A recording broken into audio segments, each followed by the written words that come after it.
The New York Mets manager, Mickey Callaway, is leaving the land, but he is taking with him great memories, friends, and lessons learned. Today, he sat down with me and opened up about his exciting transition in his life. For starters, what is it like to be a manager in Major League Baseball? So far, it's been a whirlwind. We've been interviewing 3 or 4 candidates a day for our staff. With 1 out, Mantle singles to left center. You were named after Mickey Mantle, obviously a Yankees great. Your dad was a Yankees fan. Was that an issue? No. So, he was more of a baseball fan, than say that now. Just the Yankees.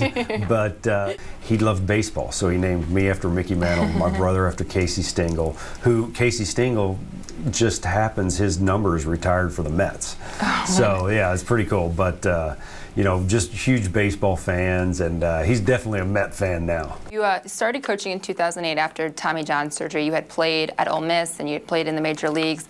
And you said in an interview that you knew right away that this is what you wanted to do in terms of coaching.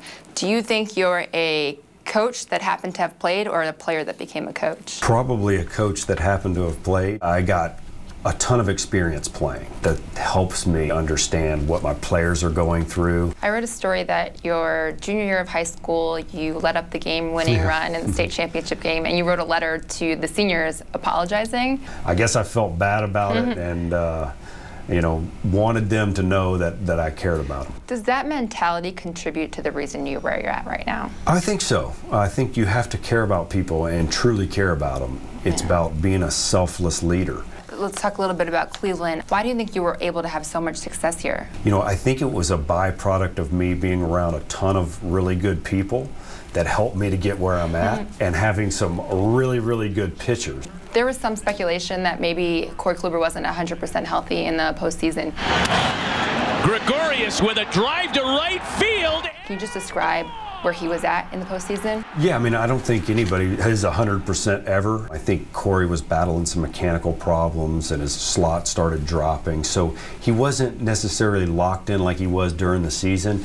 He was ready to pitch, he wanted to pitch, and he went out there and gave it his all. What is the most important lesson that you've learned in Cleveland that has prepared you to become a manager of a team? I think what I learned is even when you're going good, you have to always renew what you're trying to do and not become complacent at where you're at. What would it be like to play the Indians in the World Series? That would be awesome. That would be really fun. That we wouldn't be as friendly on those 7 games or whatever it would be, but yeah, that would be very exciting.